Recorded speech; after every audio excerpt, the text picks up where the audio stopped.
Welcome to my channel. Ako po si Abby na maghahatid sa inyo ng mga true crime stories sa wikang Tagalog. Kung mahilig kayo sa mga ganitong klaseng storya, ay i-click nyo na ang subscribe button para updated kayo sa aking mga videos. I-click nyo na rin po ang like button kung nagustuhan nyo ang video na ito. Noong January 16, 2004, magdamag nagtrabaho ang dalawang manggagawa para ayusin ang natumbang poste ng kuryente. Pagsapit ng umaga, nagpasya ang dalawa na mag-break para kumain ng almusal. Habang patungo sa isang diner, natanaw ng isa sa kanila ang berdeng Toyota Land Cruiser sa gilid ng creek. Inakala ng nakakita na ang may-ari ng sasakyan ay isang hunter na naroon para manghuli ng usa, kaya di niya ito pinansin. Sa kanilang pagbalik, naroon pa rin ang Land Cruiser kaya naman pinuntahan nila ito. Nang makalapit, napansin nilang nakabukas pa rin ang makina ng sasakyan. Mayroon ding mga bakas ng paa papalayo sa SUV. Naisip nilang baka naglakad para humingi ng tulong ang may-ari, subalit nagtataka sila kung bakit iniwan itong nakabukas ang engine. Sa kanilang pagsisiyasat, nagulat sila sa kanilang nadiskubre. Ang bandang labas ng sasakyan ay nakitaan nila ng mga bakas ng dugo. Nang silipin ng bintana, nasilayan nila ang isang dugoang babae na wala ng buhay. Sino ang babaeng ito at paano niya sinapit ang kanyang pagtatapos? Noong taong 1989 sa Amerika, ang 39-year-old na si Jonathan Nice ay isa ng matagumpay na biologist, entrepreneur at isang pharmaceutical executive. Nagbebenta siya ng gamot para sa asthma. Bilang head researcher, naglalaan siya ng maraming panahon sa pagsasaliksik at pagdidiskubre ng mga bagong paraan at ideya para makagawa ng epektibong lunas sa asthma. Maraming taon ang ginugol ni Jonathan sa kanyang research. Halos lahat ng kanyang panahon ay dito na niya ibinubuhos. Dahil dito ay wala na siyang social life. Marami siyang pinalampas na mga karanasan tulad ng pagpaparty at pakikisalamuha sa maraming tao. Kalaunan ay nagsimula ng makaramdam ng lungkot si Jonathan. Dumating na siya sa puntong mayroon na siya lahat sa buhay tulad ng negosyo, career at salapi. Napagtanto niya na kailangan na niyang makahanap ng babaeng pakakasalan at bumuo ng pamilya. Isang araw, ipinakita sa kanya ng kaibigan niya ang advertising section sa isang pahayagan kung saan nakalista ang mga pangalan ng mga taong naghahanap ng pen pal. Sa mga di nakakaalam, ang pen pal ay isang taong nakikipagpalitan ng mensahe sa pamamagitan ng sulat para makipagkaibigan o maghanap ng makakapartner. Karaniwan sa kanila ay nasa malayong lugar tulad ng ibang bansa. Karamihan sa mga babaeng nasa listahan ng pen pal ay mga taga-Pilipinas na naghahanap ng mapapangasawa na makapagbibigay sa kanila ng magandang buhay, bagay na para kay Jonathan ay kayang-kaya niyang maibigay. Sa listahan ng mga pen pal, ang larawan ng isang babae ang agad tumawag ng kanyang atensyon. Ang babae ay si Michelle Rivera. Si Michelle Rivera ay ipinanganak sa Mabintang, Quezon sa probinsya ng Bukidnon. Kalaunan ay lumipat sila sa Bataan.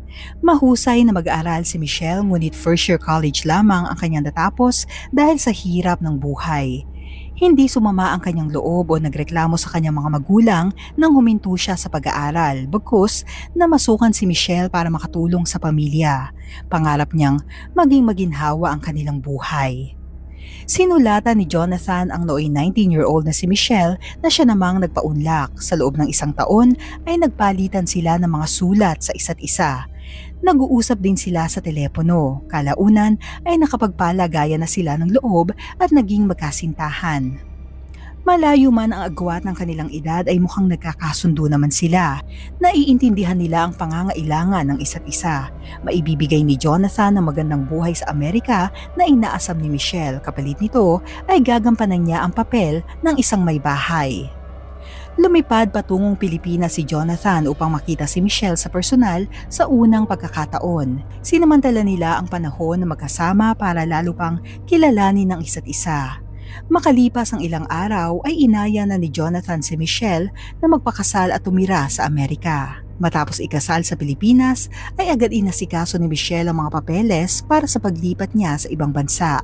Makalipas ang ilang buwan ay nakalipad na siya sa Amerika para makasama ang asawa niyang si Jonathan.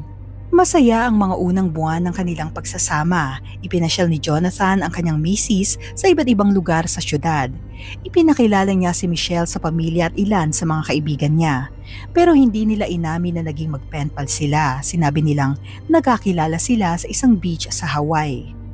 Ibinibigay niya lahat ng hiling ni Michelle para mapaligaya ito. Para kay Jonathan, sa ganitong paraan ay makukuha niya ang tiwala at mapapanatili niyang masaya sa relasyon ang kanyang asawa. Hindi nagtagal ay nagdalang tao na si Michelle. Inayos nila ang bahay at hinanda ang nursery para sa bata. Excited silang mamili ng mga kagamitan ng sanggol. Kapwa masaya sila at hindi na makapaghintay sa pagiging mga magulang. Sa una ay naglalaan si Jonathan na malaking panahon kay Michelle hanggat maaari, subalit kalaunan ay kinailangan niyang mag-focus sa research na pinondohan niya ng malaki. Kailangan rin niyang magdoble kayod sa kanyang negosyo upang magpatuloy ang pagpasok ng pera dahil dito ay kakaunti na lamang ang panahong mailalaan niya sa kanyang pamilya. Sa paglago ng kanyang kumpanya, lumipat ng bahay si Jonathan kasama si Michelle at ang kanilang anak mula North Carolina papuntang New Jersey. Nakabili si Jonathan ng maganda at malaking bahay na humigit kumulang $800,000 ang halaga. Ang lugar ay bahayan ng mga mayayamang pamilya. Dahil kay Michelle nakatoka ang pamamahala sa bahay, excited siyang lumabas para mamili ng mga kasangkapan at dekorasyon sa bago nilang tahanan. Bagamat nanggaling sa mahirap na pamilya, sosyal at mamahalin ng kanyang taste pagdating sa pagpapaganda ng kanilang tahanan. Hindi niya problema ang pera kaya napaganda niya lalo ang bahay ayon sa kanyang kagustuhan. Sa loob ng 6 na taon, mas lalo pang lumaki ang kanilang pamilya. Nagsilang si Michelle ng 2 pang mga anak. Patuloy ang pagsisikap ni Jonathan para matustusan ang mga pangangailangan ng pamilya, maging ang lahat ng luho ni Michelle. Subalit hindi sa lahat ng pagkakataon ay kayang ibigay ng pera ang kaligayahan ng isang tao. Madalas makaramdam ng kalungkutan si Michelle dahil late nang umuwi si Jonathan na abala sa pagtatrabaho. Naibahagi ni Michelle sa isang kaibigan na pakiramdam niya ay may kulang sa kanyang buhay. Bagamat natupad ang pangarap niyang makapangasawa ng mayaman at magkaroon ng marangyang pamumuhay, wala naman siyang kalayaang gawin ang lahat ng gusto niya. Maaga siyang naging isang ina kaya di siya nagkaroon ng pagkakataong ma-experience ang maraming bagay. Pinayuhan siya ng kaibigan na lumabas ng bahay at i-explore ang paligid, makipagkilala sa mga kapitbahay at magkaroon ng mga bagong kaibigan. Subalit hindi ito sinunod ni Michelle hindi sa dahil ayaw niya. Hindi siya pinapayagang lumabas ni Jonathan na isang controlling na tao. Pinahinto niya si Michelle sa pag-gym at pinagpatayuan ng sariling gym sa bahay para di na siya lumabas at doon na lamang siya mag-workout. Nagbibigay siya ng pera para bilhin ni Michelle ang lahat ng gusto niya nang sa gayon ay wala na siyang rason para umalis ng bahay. Kalaunan ay pinipigilan na rin niyang makipagkita ang kanyang asawa sa mga kaibigan kung hindi siya kasama. Hindi maikakailang maganda ang mukha ni Michelle kaya marami ang humahanga at napapatingin sa kanya kapag siya ay naglalakad sa labas. Hindi ito nagustuhan ni Jonathan na isang selosong tao. Mistulang preso ang pakiramdam ni Michelle sa kanyang sarili. Habang nasa trabaho si Jonathan ay mas lalo pang nag-focus si Michelle sa pag-aayos at pagpapaganda ng kanilang bahay. Pagsapit ng summer ng taong 2002, si Michelle ay nakaisip ng panibagong pagkakaabalahan sa kanilang bahay. Nais niyang pagandahin ang labas ng kanilang tahanan subalit kailangan niya ng isa pang taong tutulong sa kanya. Kumuha sila ng isang hardinero para tumulong sa pagtatanim at pag-aayos ng mga halaman at puno. Ang hardinero ay si Miguel de Jesus. Si Michelle ang laging kausap ni Miguel para sa mga gawain sa hardin. Dahil pareho silang galing ibang bansa, ay agad silang naging komportable sa isa't isa at naging magkaibigan. Kinuha ni Michelle ang number ni Miguel, kalaunan ay di lang tungkol sa trabaho ang kanilang pinag-uusapan kung hindi tungkol sa personal nilang buhay. Sumunod ay hindi na pagkakaibigan ang hanap nila Michelle at Miguel sa isa't isa. Patago silang nagkikita sa mga motel para magtalik. Masyadong abala si Jonathan sa trabaho at pagta-travel ng panahong yon kaya nakakalabas si Michelle ng bahay na di niya nalalaman. Madalas magkita ang dalawa pagkagat ng dilim at sinasakto ni Michelle ang kanyang pag-uwi bago ang oras ng pag-uwi ng kanyang asawa. Iniiwan niya ang mga bata sa yaya tapos ay lumalabas siya ng 1 o 2 oras. Nang malapit nang magtapos ang taong 2002, nagkaroon ng malaking problema si Jonathan sa kanyang kumpanya. Halos wala na siyang kinikita dahil sa mga palyadong eksperimento at hindi na rin bumibenta ang kanyang gamot.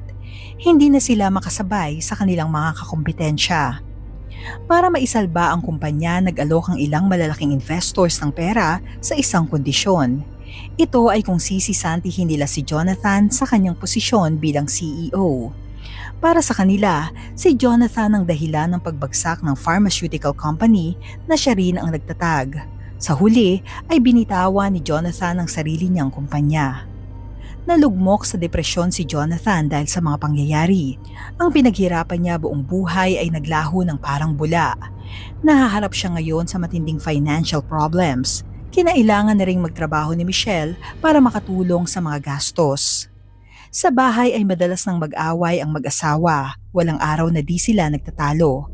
Ayon kay Jonathan, ay tila ikinaiinis ni Michelle ang pananatili niya sa bahay buong araw. Sa isang punto ng kanilang relasyon, nadiskubre ni Michelle na nagsisinungaling si Jonathan sa kanyang edad.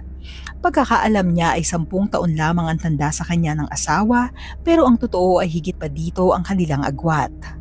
Isang araw ay nagpaalam si Michelle na mag-e-enroll siya sa isang night school para maging certified physical trainer. Uma-attend siya sa klase ng gabi at madaling araw na siyang nakakauwi. Milagro namang hindi tumutol si Jonathan sa ganitong schedule. Hanggang isang araw, magbabago ang lahat dahil sa isang tawag sa telepono. Sinagot ni Jonathan ang tawag, hindi pamilyar sa kanya ang taong nagsasalita sa kabilang linya. Ayon sa taong tumawag, na postpone ang kursong kinuha ni Michelle. Sa susunod na linggo pa daw ito magsisimula. Naguluhan si Jonathan sa kanyang narinig. Kung hindi pa pala nagsisimula ang kurso ng kanyang asawa, saan siya nagpupunta noong mga gabing nagpapaalam siya na papasok sa klase? Hindi agad kinumpronta ni Jonathan si Michelle. Naghanap muna siya ng mga impormasyon tungkol sa posibleng pinupuntahan ng kanyang asawa. Siniyasat niya ang cellphone records ni Michelle sa hinalang doon niya mahahanap ang mga kasagutan. Hindi siya nagkamali sa kanyang hinala. Sa cellphone records, isang hindi pamilyar na numero ang madalas kausap ni Michelle araw-araw. Wala sa mga contacts ni Jonathan ang numero kaya sigurado siyang hindi nila ito kaibigan o kamag-anak.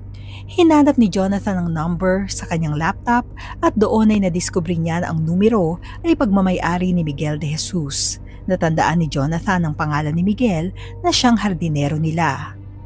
Magkahalong galit at sakit ang naramdaman ni Jonathan sa kanyang nalaman. Hindi niya akalaing magagawa siyang lokohin ng kanyang asawa. Noong July 2003, kinumpronta ni Jonathan si Michelle tungkol sa kanyang nadiskubre. Subalit imbis na sabihin niya ang tungkol sa phone records, gumawa ng kwento si Jonathan. Ikinwento niya kay Michelle na nakatanggap siya ng isang katakatakang tawag at nang sagutin niya ito, nakarinig siya ng isang recording ng 2 taong nagtatalik. Nabosesa niya ang babae at sigurado siyang si Michelle ang boses na nasa recording na nakikipagtalik sa ibang lalaki. Matapos marinig ang recording ay nagdemand daw ang lalaki sa kabilang linya ng $500,000.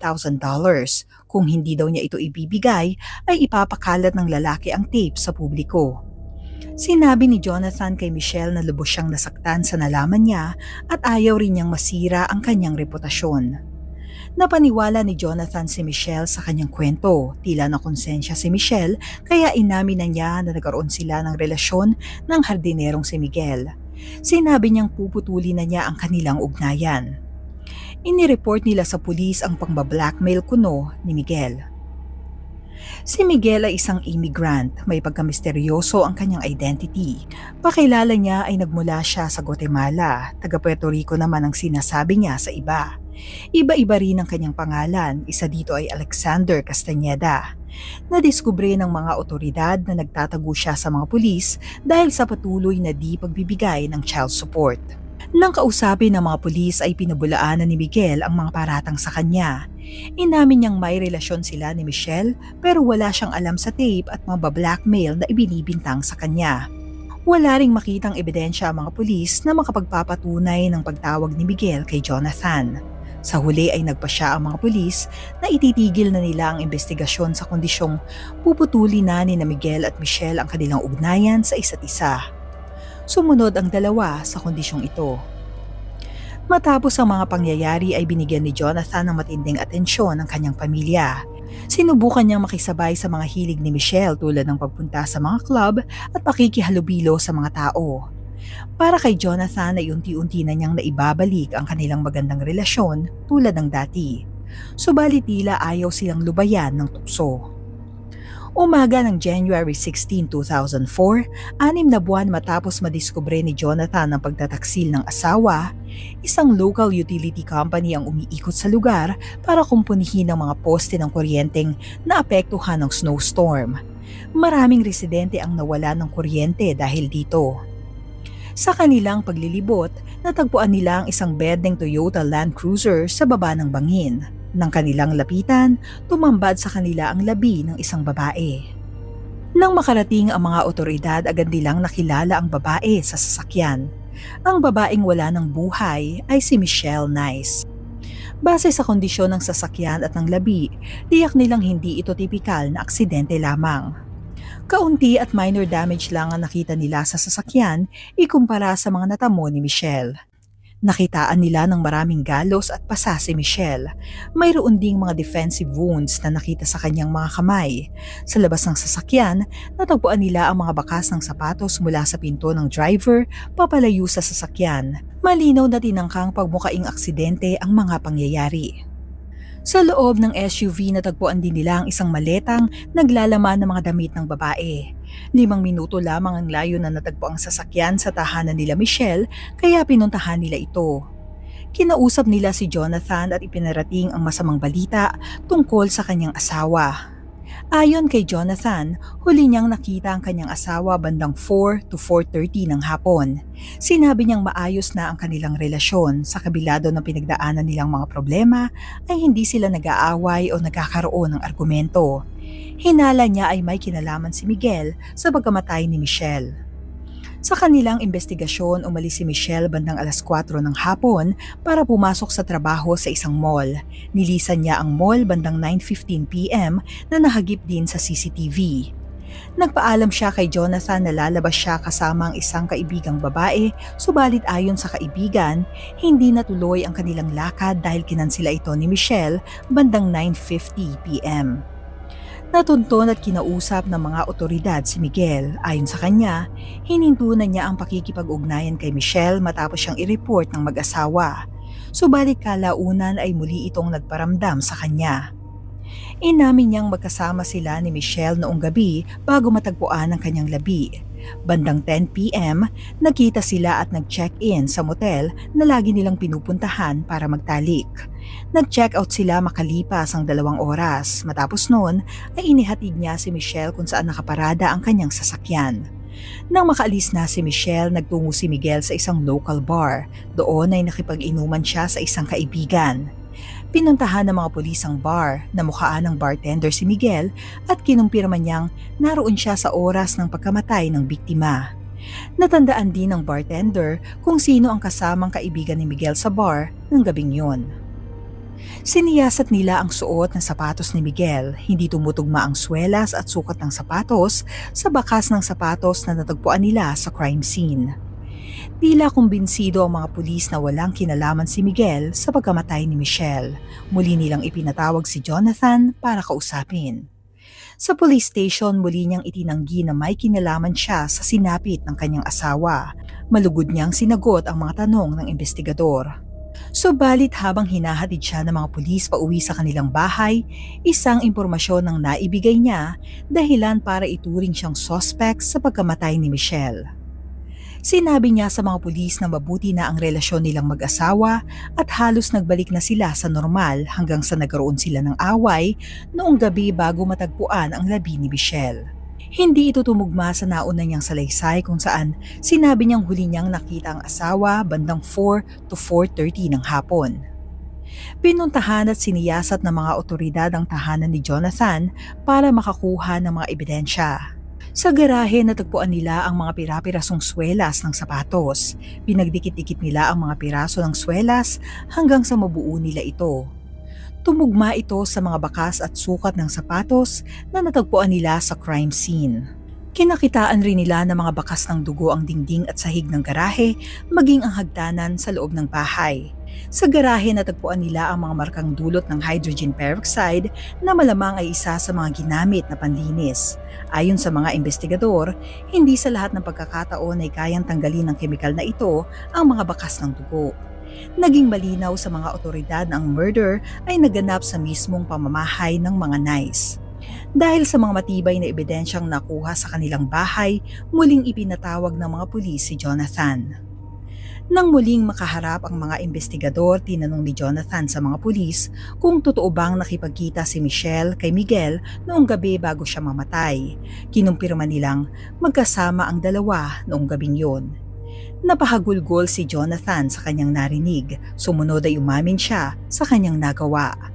Ayon kay Jonathan, madaling araw nang nakauwi si Michelle, sinalubong niya ang asawa sa garahe.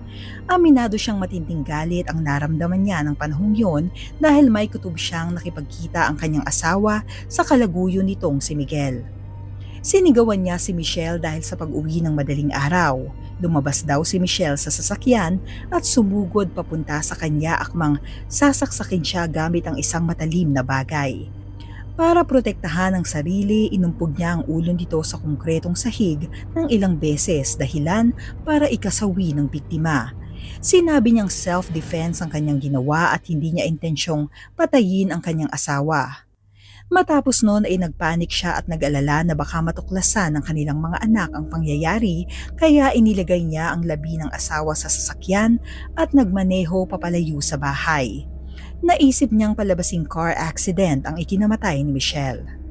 Iniwan niya ang sasakyan at naglakad ng 1 milya pabalik sa kanilang bahay. Nilinis niya ang mga bakas ng dugo habang natutulog ang kanilang mga anak. Hindi kumbinsido ang mga otoridad sa salaysay ni Jonathan. Hindi sila naniniwalang self-defense ang ginawa niya sa asawa. Sinampahan nila ng kasong first-degree murder at tampering with physical evidence si Jonathan Nice. Nagsimula ang trial noong June 7, 2005, halos 1.5 taon makalipas ang krimen. Pinanindigan ni Jonathan na hindi siya guilty at nagawa lang niya ito bilang self-defense. Naniniwala ang prosecution na hindi ito self-defense at may motibo si Jonathan para tapusin si Michelle. Ito ay ang matinding galit at selos dahil sa pagtataksil ng kanyang asawa. Napag-alaman rin nilang nakikipaghiwalay na sa kanya si Michelle.